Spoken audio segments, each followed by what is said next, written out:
It's time now for County-Wide, a presentation of Yavapai Broadcasting News. You'll hear about the interesting issues and happenings that affect all our lives. Here's today's County-Wide. Well, good day and welcome to the program. It is County-Wide. I'm Brad Miller. Joining us via Zoom today, Jared Davidson. Jared is an attorney with the Protect Democracy Now! Project. And Jared, first I want to say good morning. You're on Zoom this morning. Thank you for making time for us. Good morning, Brad. It's really wonderful to be with you and to be talking to the good people of Arizona. I wanted to get right to something. Of course, it's election time. We always think that Election Day is a specific day, but with the way things go with the early balloting and mail-in balloting, there's really kind of election seasons for many states, including Arizona.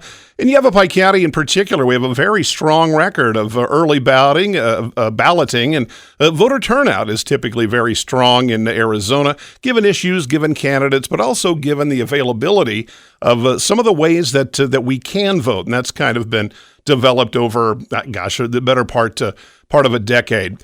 I got your name out of a recent article written by Howard Fisher, who frequently writes and has for a long time for ASCAP Media, and his story was reprinted in the Prescott Daily Courier. So that's how I found your name.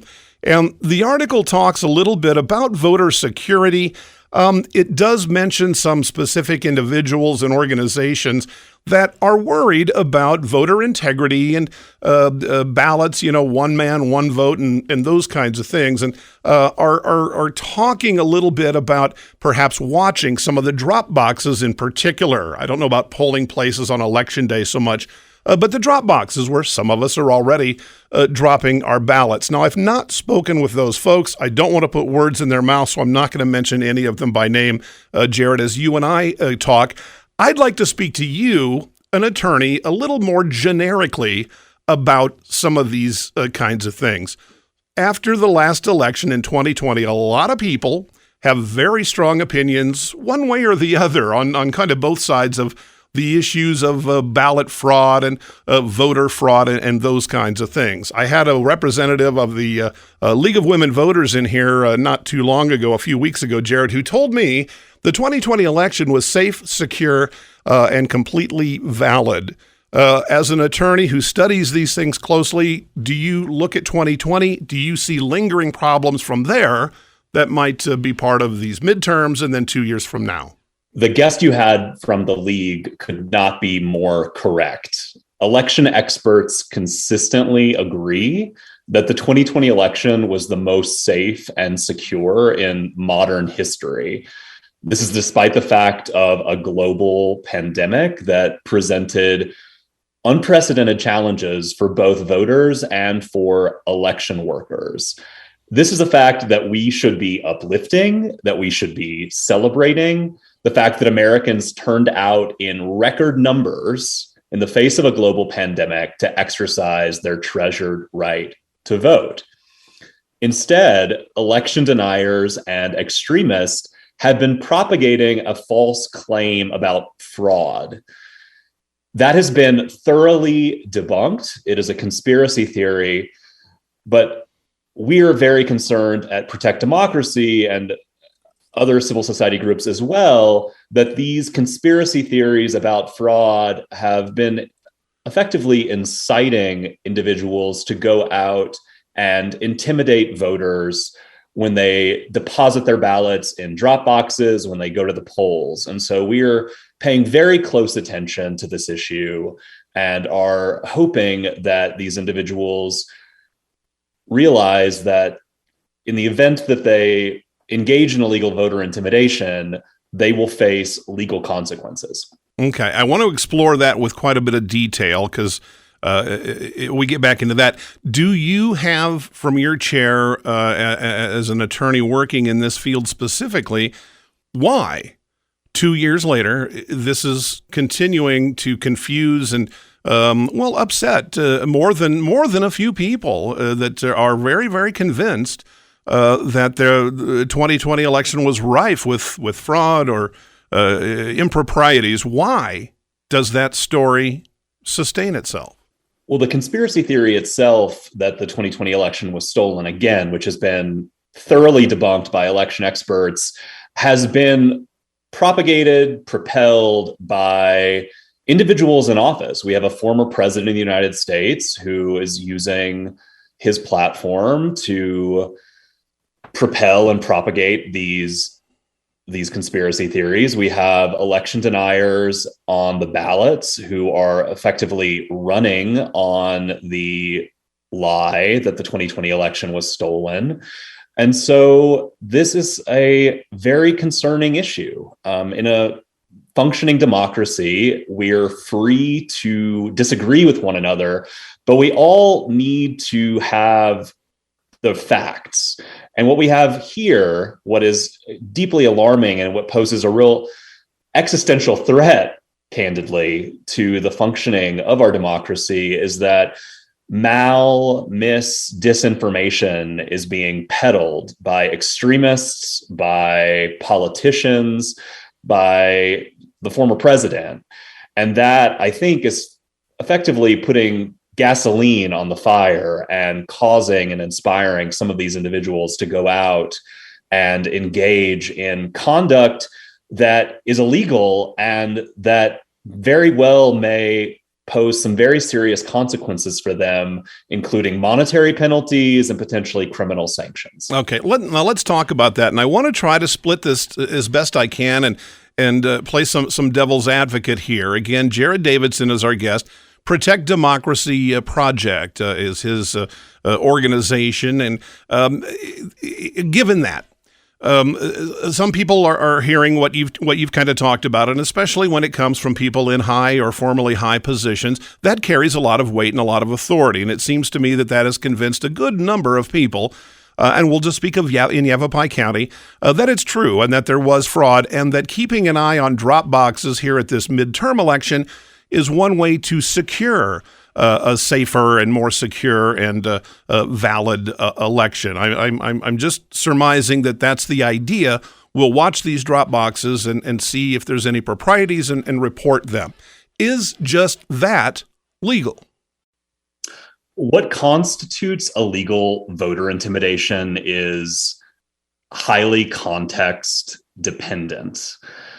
You can commit illegal voter intimidation without intending to do so. So some of the plans that we've seen discussed in Yavapai County, in Arizona, and elsewhere in the United States around monitoring voters at ballot drop boxes include surveilling them under the cloud that those voters are engaged in illegal voting, that they're somehow stuffing ballots. This is premised on a conspiracy theory that's been thoroughly debunked. That very likely can constitute illegal voter intimidation, even if you do not intend to. The discussions that have been happening in Yavapai County around monitoring voters and having them accused of crimes, having them photographed and having their photographs turned over to law enforcement is a textbook example of illegal voter intimidation. Mm-hmm. And you can commit illegal voter intimidation even if you don't intend to. In fact, the Department of Justice has explicitly stated that even if you were out there trying to investigate illegal voter intimidation, you can actually be breaking the law. So many of these plans out there that have been discussed in Yavapai County very likely violate the law. And I want to be really clear about something else, Brad. I think it's crucial for your listeners, which is, again, what is inspiring these monitors, these folks who are going out and surveilling voters, is a thoroughly debunked conspiracy theory that ballots were illegally stuffed in drop boxes to steal the 2020 election. I think there is no evidence that happened. In fact, that's been thoroughly debunked. Okay. It's important to note that in Arizona, it is legal to deposit more than one ballot in certain circumstances. Okay, so now, if you were that's what I want to talk to you. I'm sorry to kind of interrupt, but we're getting a little long in our first segment, and that's exactly where I wanted to go. Because I know that there are, I think probably, my golly, state by state, it's going to be a little bit different about how and what you can and cannot do in terms of proximity to a voting spot, what you can and cannot do in terms of observation of a drop box. And it seems like it's just going to be kind of mucky depending on where you are. But we're talking about Yavapai County, and that's where we'll continue when we come back. Our guest today is Jared Davidson, Protect Democracy Project, the organization that he is with. It is election season, and we're putting our ballots in the boxes. They were mailed last week, hitting mailboxes here in the last few days, and people want them to be secure, safe, and we want to make sure that we're all doing it the right way and without intimidation. That's a concern. It's Countywide. I'm Brad Miller. We're back right after this. Your neighborhood Jackson Hewitt Tax Service for over 25 years and continues to serve the communities in northern Arizona. Jackson Hewitt is here to help you file your personal taxes. As laws and situations change, your local Jackson Hewitt Tax Service professional stays updated to serve you. Drop off or make an in-person appointment. In Flagstaff, call 213-8626. That's 213-8626. That's 213-8626. The award-winning experts at Verde Solar Services offer the trusted Carrier products that help you customize a solution to fit your budget. Verde Solar is a family-owned business serving the Verde Valley for 38 years. With the Carrier products you can rely on. Carrier AC systems are trusted to bring energy-efficient, quiet, consistent comfort. Call 928-567-5315 for a free assessment of your AC and air quality needs. Verde Solar Services, online at verdesolar.com, a factory-authorized Carrier dealer. Don't let concerns about today's events derail your long-term financial strategy. Hi, I'm Edward Jones Financial Advisor, Matthias Sandoval, and I'm here to help. We can work together to understand the impact of these events and make sure your goals are top of mind. While you can't control the market volatility, we'll focus on what you can control. We can connect in several virtual ways. Start by giving me a call at 634-1044. Edward Jones, making sense of investing. Member SIPC.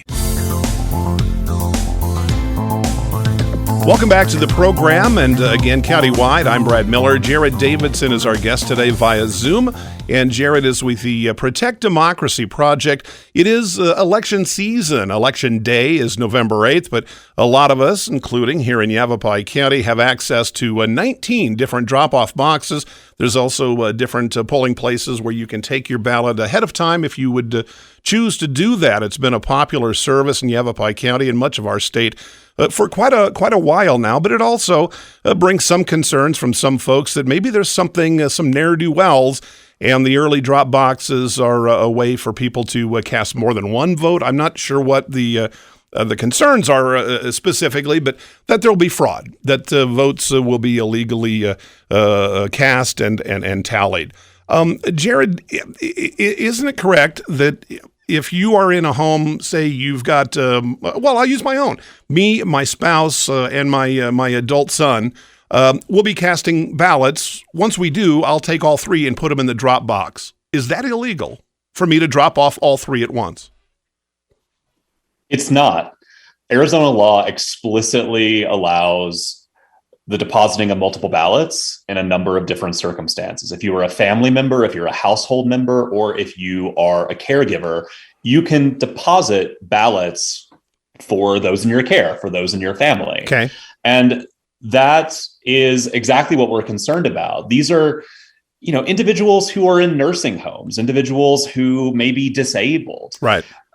Who depend on this aspect of the law in order to have their treasured right to vote effectuated.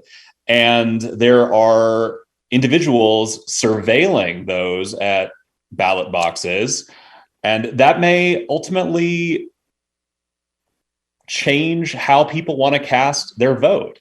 This is illegal voter intimidation and not something that either Arizona law or federal law will tolerate.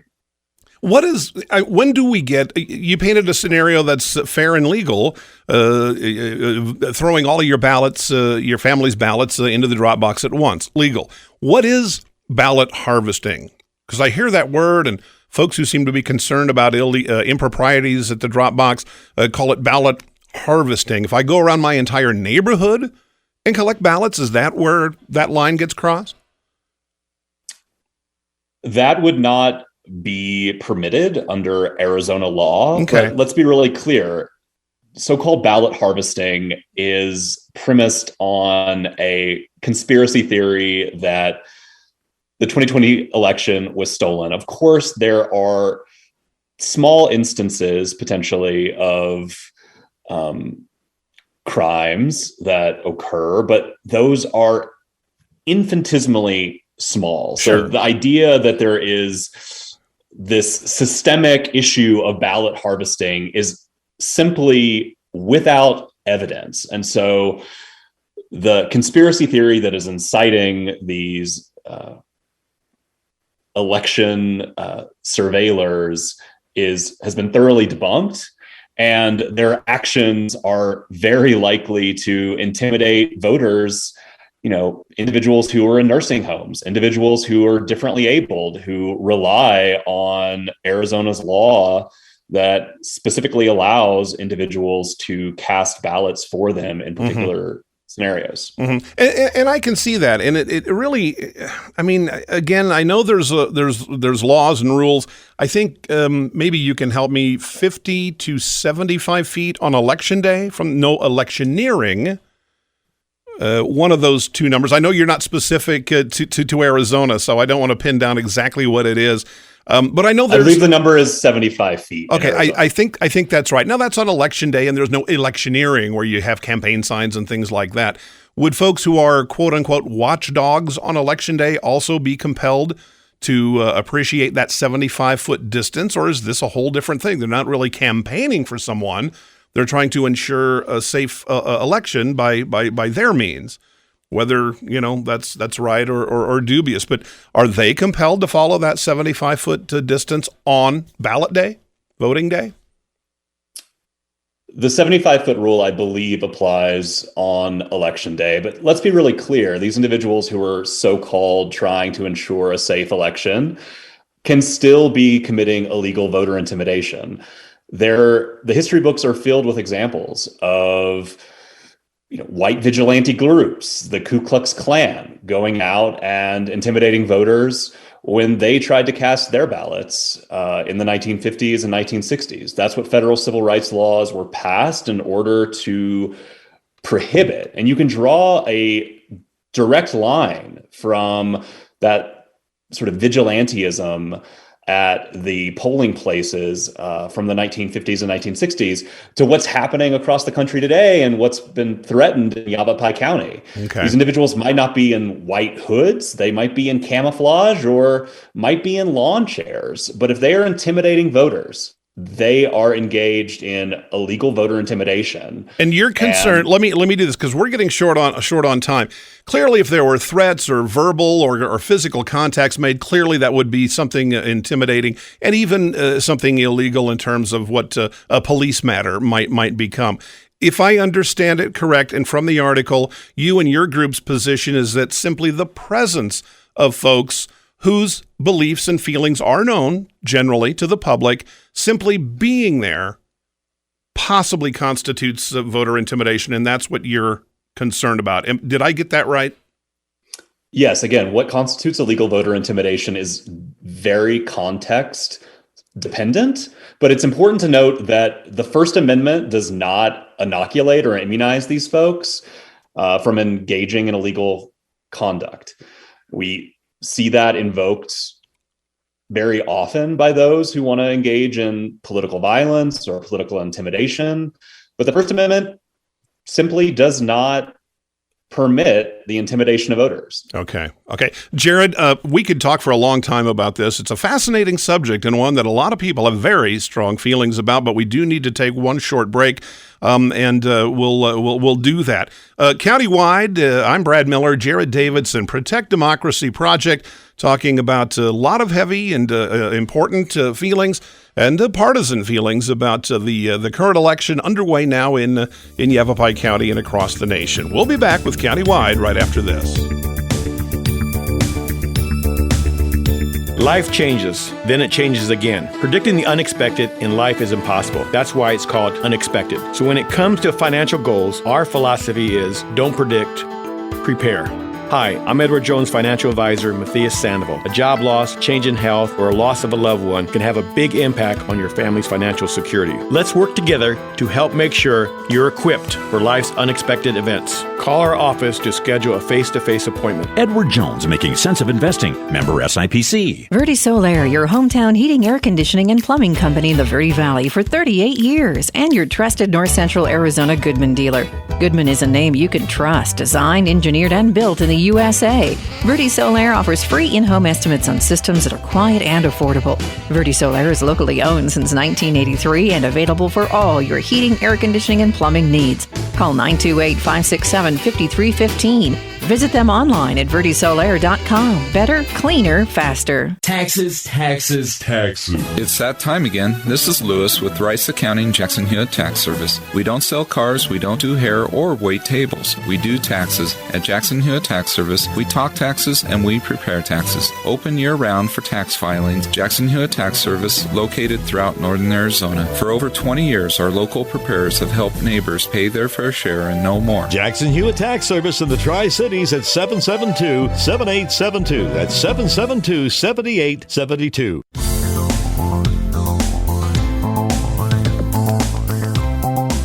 Welcome back to the program. It is Countywide, kind of wrapping up with Jared Davidson, Protect Democracy Now! Project.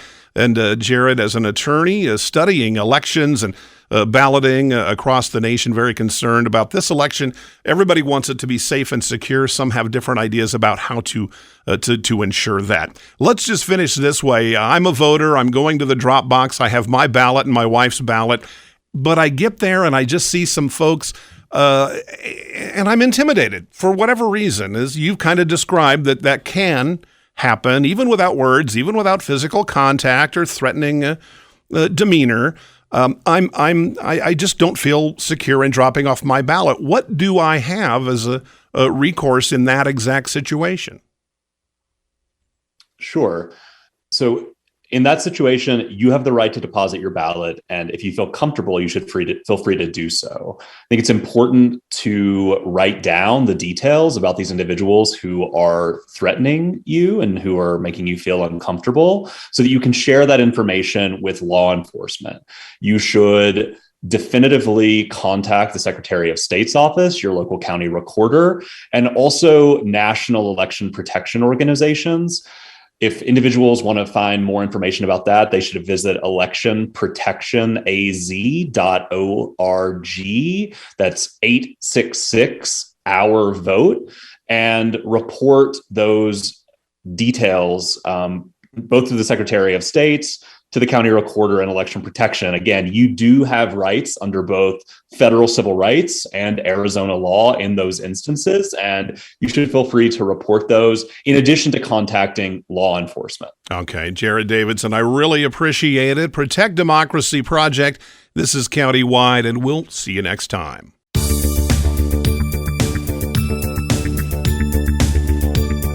This has been Countywide. Listen in each Tuesday and Thursday at this time. If you have a topic or guest idea that you'd like to suggest, email us, news@myradioplace.com.